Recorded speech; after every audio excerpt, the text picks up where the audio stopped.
Dismantling. Unscrew the bottle cap. Remove the bottle handle. Press the button to open it. Pull out the straw from under. Pull out the top sprout from the main straw.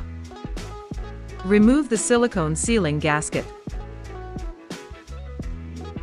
Assembling. Fit the silicone sealing gasket onto the back of the bottle cap. Connect the top sprout back to the connector. Insert the top sprout back into the bottle cap. Pull the sprout. Press it down till it fits properly. Put back the handle. Screw the bottle cap.